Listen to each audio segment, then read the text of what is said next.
Ce programme est financé par les amis et partenaires du ministère de Joyce Meyer. Ne soyez pas surpris. Cessez de dire « Je ne comprends pas pourquoi cela m'arrive ». Pourquoi pas vous? Cela arrive à tout le monde. Vous n'êtes pas si choqués quand cela leur arrive.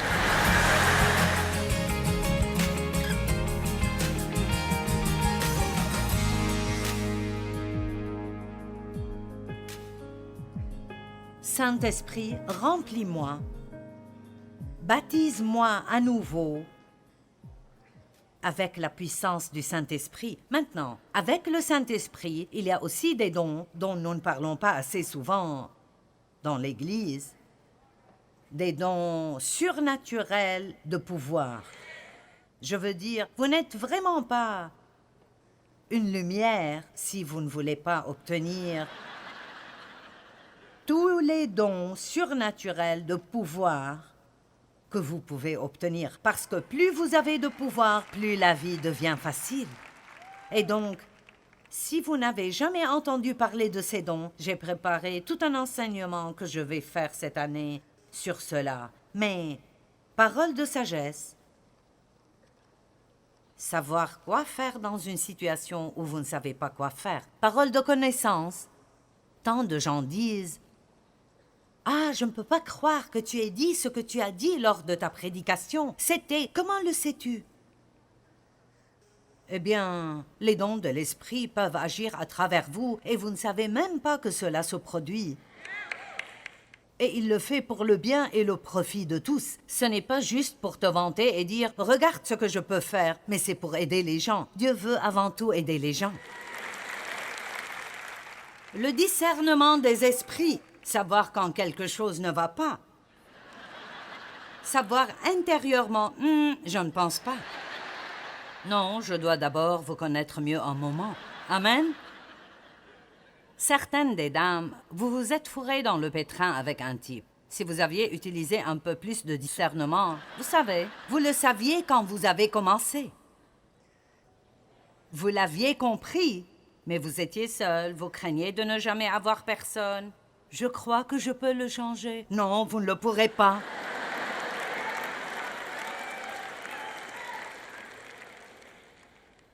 Ce serait mieux pour vous d'être seul que d'être avec quelqu'un qui vous rend malheureux tout le temps.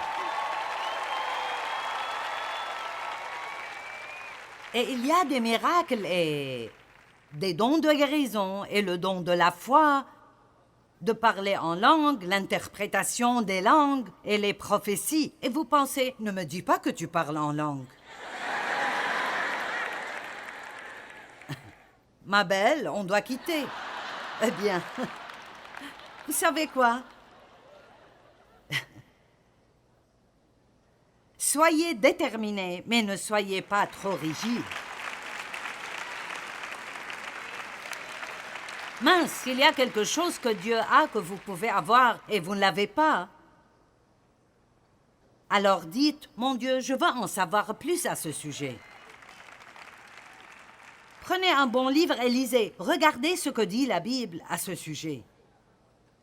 Bien souvent, les gens veulent nous apprendre en fonction de ce qu'ils ont et de ce qu'ils n'ont pas, mais juste parce que l'un de vos amis n'a jamais vécu certaines de ces choses, cela ne veut pas dire que ce n'est pas biblique et vous devez désirer tout ce que Dieu veut vous donner. Commencez à prier pour ces choses. Vous voyez, votre vie de prière peut être différente dès demain. Remplis-moi du Saint-Esprit, renforce-moi pour que je puisse bien me comporter, peu importe ce qui se passe dans le monde. Utilise-moi dans les dons de l'esprit. Apprenez-les. Paroles de sagesse, paroles de connaissance, discernement des esprits, dons de foi, langue, prophétie, interprétation, guérison, miracle. Utilise-moi, Dieu. Je veux voir ces choses dans ma vie. Êtes-vous avec moi?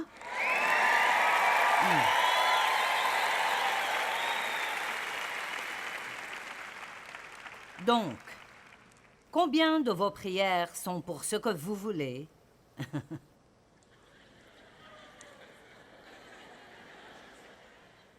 Et combien d'entre elles sont pour ce dont vous avez vraiment besoin? Et je vous le dis, nous avons besoin de force spirituelle, bien plus que d'une maison plus grande, d'un conjoint ou d'une promotion au travail. Ce que Dieu veut nous donner pour notre vie intérieure, c'est là que se trouve notre vraie vie. Dieu respecte la persistance. Et je vais vous dire quelque chose que vous ne voudrez peut-être pas entendre, et c'est que vous devez vous attendre à de l'opposition. Si vous pensez qu'être chrétien est quelque chose de facile et de reposant, vous serez vraiment surpris, car le diable vous hait. Et à tout moment, surtout si vous êtes sur le point de faire n'importe quel petit progrès,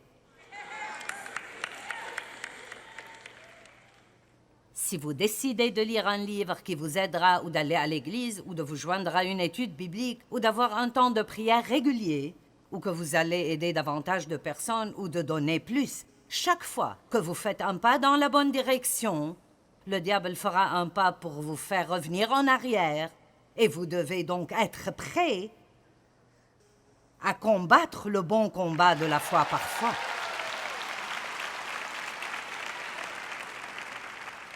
J'ai 3 écritures que je veux vous montrer. 1 Corinthiens 16:9, car une porte grande et d'un accès efficace m'est ouverte, à Éphèse, une opportunité très prometteuse et les adversaires sont nombreux. De petites choses arrivent comme nous étions en chemin ce soir et notre chauffeur reçoit un appel, il y a un accident et il y a un gros embouteillage sur l'autoroute. Et je dis, ah oui, bien sûr. Bien sûr. Il vous donne ses cartes pour vos chambres d'hôtel et nous avons 4 ou 5 personnes différentes de notre équipe qui ont des clés pour différentes chambres. Et elles ne marchent pas. Eh oui, bien sûr. Pourquoi n'arrêtez-vous pas d'être choqués? Je veux dire, arrêtez. Eh bien, je ne comprends pas pourquoi cela m'arrive à moi. Vous devriez juste rire et dire, bien sûr. Mais, écoute-moi bien, Satan, je n'abandonne pas. Je n'arrête pas, je n'abandonne pas.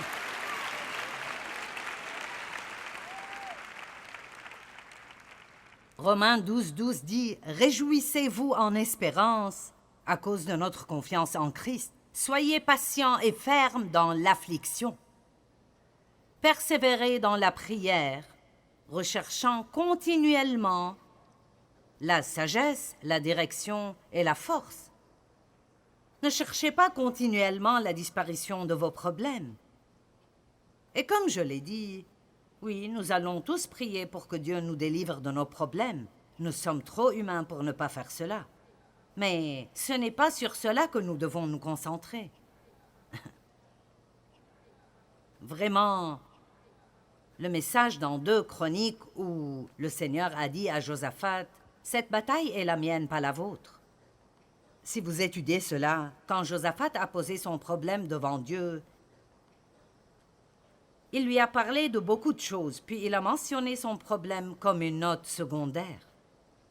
Tout le reste était prière et louange et combien Dieu est grand et comment nous savons que tu tiens tes promesses. Et au fait, nous avons 12 différents groupes de personnes qui essayent de nous tuer. Pourrais-tu nous aider? Et a-t-il quelqu'un?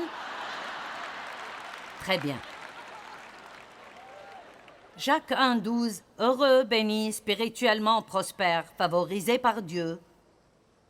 Waouh, la faveur de Dieu est quelque chose. Ouh! Heureux l'homme qui supporte et persévère patiemment dans la tentation, car après avoir été éprouvé, il recevra la couronne de vie que le Seigneur a promise. Maintenant, combien d'entre vous aiment avoir un bon témoignage? Savez-vous que le témoignage arrive toujours après être passé par une épreuve? Alors, quand votre épreuve sera terminée, avez-vous un témoignage ou allez-vous vous plaindre?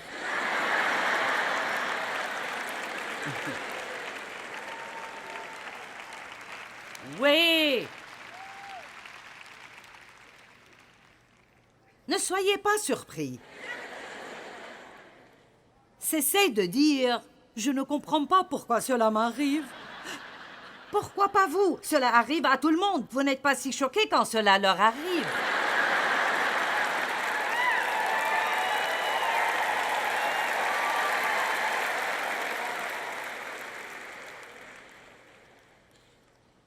Une autre parabole sur la persistance dans la prière. Luc 18. Jésus leur adressa une parabole pour montrer qu'il faut toujours prier et ne point se relâcher. Il dit, il y avait dans une ville un juge qui ne craignait point Dieu et qui n'avait d'égard pour personne. Il y avait aussi dans cette ville une veuve désespérée qui venait lui dire « Fais-moi justice de ma partie adverse ». Pendant longtemps, il refusa, mais ensuite il dit en lui-même « Quoique je ne craigne point Dieu et que je n'ai d'égard pour personne, néanmoins parce que cette veuve m'importune, je lui donnerai ma protection et lui ferai justice, afin qu'elle ne vienne pas sans cesse me tracasser la tête, et elle me fatiguera. » Le Seigneur ajouta, « Et Dieu ne fera-t-il pas justice à ses élus, ses enfants qui crient à lui jour et nuit, et tardera-t-il à leur faire justice et à les protéger? Je vous le dis, il les défendra et leur fera promptement justice. Mais quand le Fils de l'homme viendra, trouvera-t-il ce genre de foi sur la terre? » Alors, qu'est-ce que Jésus veut quand il revient? Il veut vous trouver fort, déterminé jusqu'à votre dernier souffle, que vous allez avoir la meilleure vie que Jésus est mort pour vous donner et vous allez être utilisé par Dieu pour aider d'autres personnes.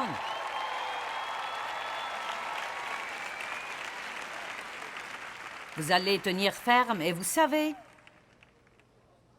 si vous êtes malade depuis 12 ans, continuez de prier pour votre guérison. Ne perdez pas confiance en Dieu juste parce que quelque chose prend beaucoup de temps. Et je dis, mon Dieu, je n'abandonne pas.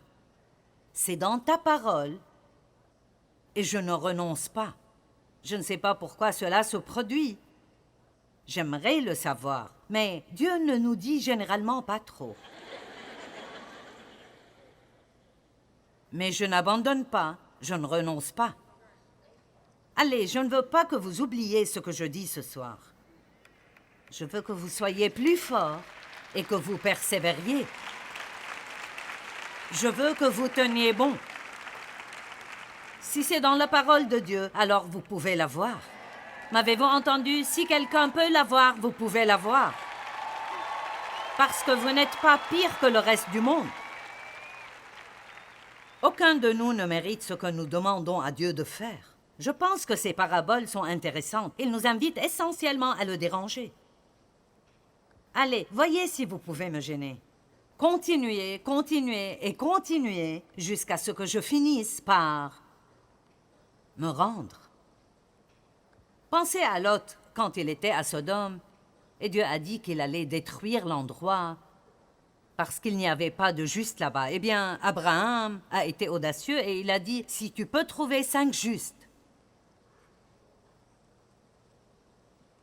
bien, il a commencé avec 50. Si tu peux trouver 50, Dieu a dit, OK. Eh bien, si tu ne trouves que 10 personnes, bon, d'accord, avec 10. Eh bien, mon Dieu, une fois de plus, et si tu ne peux en trouver que 5? Vous voyez ce que je dis? Il a juste continué à diminuer le nombre, peu à peu. Il ne voulait pas qu'il détruise les gens là-bas, et il a donc continué à réduire un peu la marche. Je ne sais pas ce qu'il en est pour Dieu, mais il semble aimer ça. Il me semble qu'il aime quand on refuse d'abandonner Vous savez pourquoi? Parce que nous disons essentiellement « Je crois que ta parole est vraie. Et je crois que tu es bon. Et je ne crois pas que tu retiens quelque chose. Je pense que l'ennemi m'entrave et je sais que la prière est puissante. » Vous vous souvenez dans le livre de Daniel quand il a jeûné et prié pendant 21 jours pour obtenir une réponse, et quand la réponse est venue, Dieu a dit, dès le moment où il avait commencé à prier, il avait envoyé un ange. Mais le prince démoniaque qui régnait sur cette région avait résisté à cet ange jusqu'à ce que Dieu ait finalement envoyé l'ange Michaël pour combattre. Vous voyez, Dieu peut envoyer quelqu'un pour vous aider, et si le diable leur résiste, continuez à prier. Il enverra un autre lot, quelqu'un de plus fort que le dernier.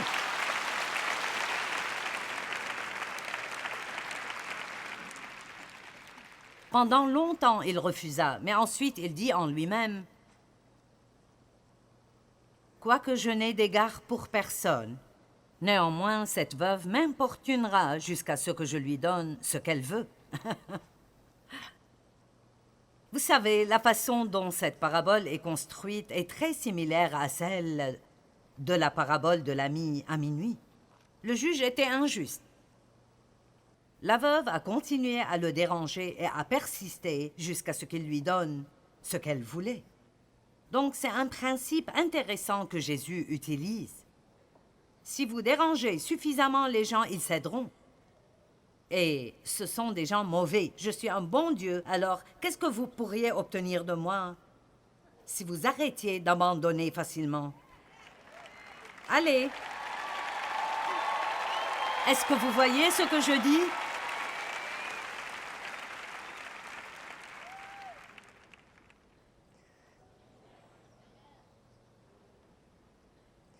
La chose intéressante à propos de l'ami à minuit dans Luc 11 est qu'il ne demandait même rien pour lui-même. Il était aussi persistant pour quelqu'un d'autre.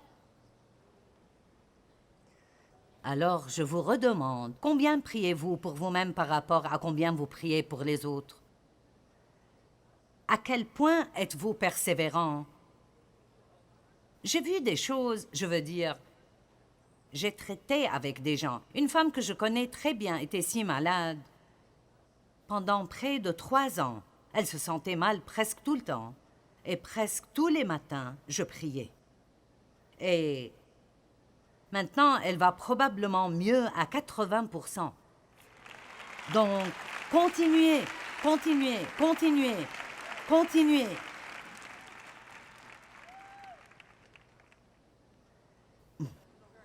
Vous pouvez en dire beaucoup sur le caractère d'une personne par la manière dont elle prie. Maintenant, dans ces 2 paraboles, et dans la suivante, qui est à propos de 2 hommes qui sont montés au temple pour prier, nous avons l'occasion de nous voir nous-mêmes. Écoutez, combien vous plaignez-vous vite lorsque votre situation est inconfortable? Je souris. Vous savez, si l'un d'entre nous pouvait passer une journée sans se plaindre, ce serait un miracle mineur. J'ai récemment dit à ma fille, elle pense... Mes enfants pensent que je suis si drôle. Plus je suis âgée, plus ils pensent que je suis drôle. Et je pense que lorsque vous vieillissez, vous vous sentez autorisé à prendre plus de liberté. Vous pouvez vous en tirer avec beaucoup plus de choses quand vous êtes vieux. Vous pouvez agir comme si vous ne saviez pas ce que vous faites.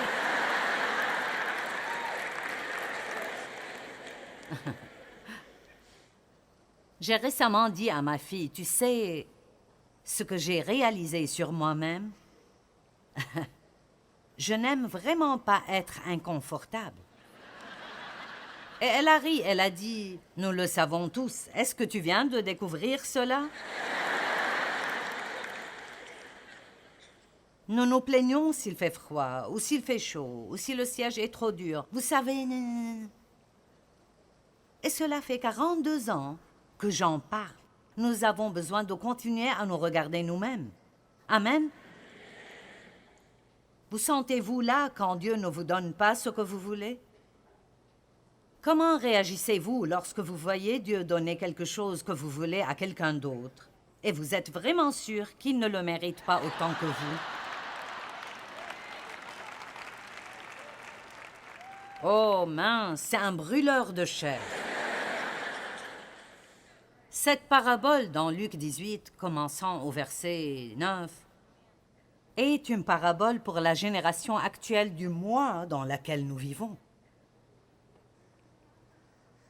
La parabole de la veuve persistante a été donnée pour apprendre aux disciples à être audacieux et confiants dans leur requête. Mais dans cette parabole que nous allons lire, il y a aussi un avertissement de ne pas être arrogant ou impudent.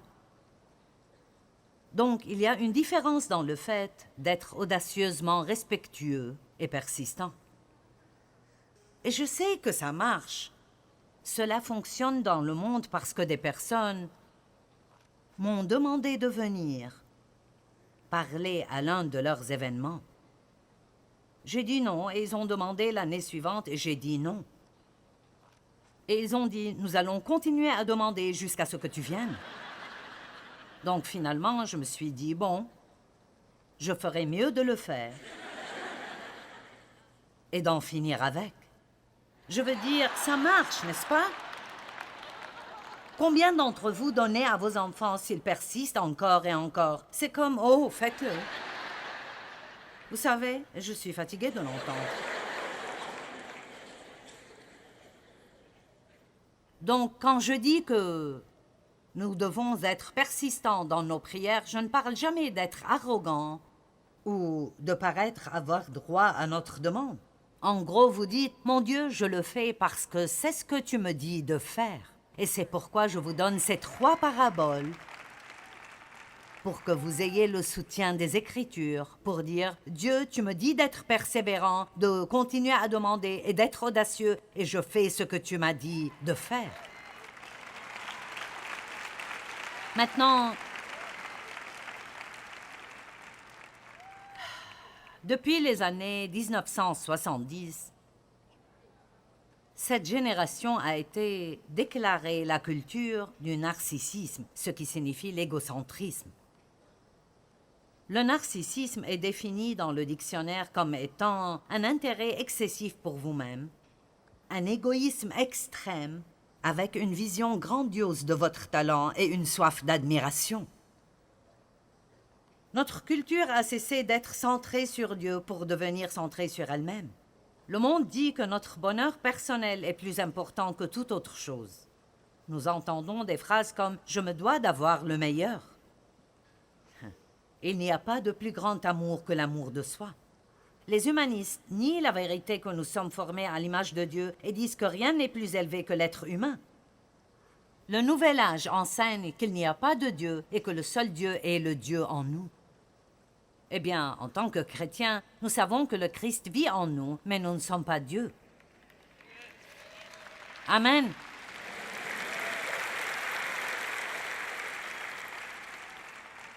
Je dois lire ces 5 versets de l'Écriture, 2 Timothée 3, 1 à 5. Ils sont parmi les plus déprimants de la Bible, mais nous vivons au milieu de tout cela. Sache que dans les derniers jours, il y aura des temps difficiles, des temps durs, pleins d'ennuis. Des jours difficiles qui seront durs à supporter. J'ai de l'empathie pour chaque personne vivante sur la planète aujourd'hui parce que, pour être honnête, élever des enfants dans cette génération est tellement différent.